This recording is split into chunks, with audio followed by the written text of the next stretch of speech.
400 years ago, the first pilgrims came to this country. Only about half of them made it through the first winter. And one direct descendant of that original colony lives in Westchester. But until recently, she had no idea. Brett Underwood has the story. This is the Mayflower. Well, not the original ship that sailed the Atlantic from England to what's now Plymouth, Massachusetts, but a replica made to scale.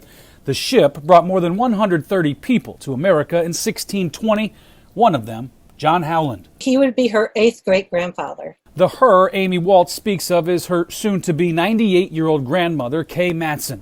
Matson lives at the Chesterwood Village in Westchester and recently became an official member of the General Society of Mayflower Descendants. It was a very special time, I think, just for her to receive that, but then to have family she had not seen, quite frankly, in a long time. Because of COVID-19, the ceremony happened online. Family members from 5 different states got to see it. To see the grin on her face in the midst of all that was worth every minute.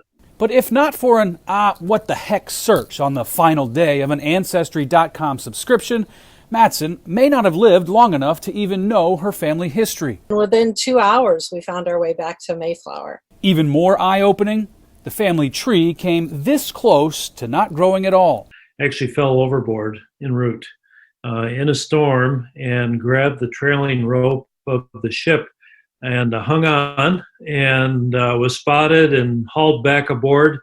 And so we came about this close, literally a rope's hold away from being here, actually. Books have been written about Howland, the boy who fell off the Mayflower, and he even got a mention in the Charlie Brown Thanksgiving Mayflower special. They just saved John Howland's life. The storm blew him overboard. Howland, an indentured servant on the Mayflower, became a free man, survived the first winter, and signed the Mayflower Compact. He married Elizabeth Tilley.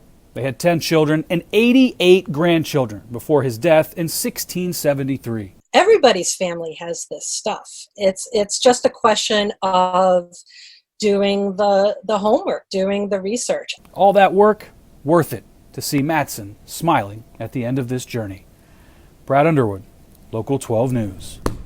All right, so if you think that's cool, listen to this. Over the next 4 centuries after arriving, more than 2 million Americans descended from Howland, including Ralph Waldo Emerson, Joseph Smith, Humphrey Bogart, Chevy Chase, and 3 U.S. presidents, FDR, and then both George Bushes. Interesting there.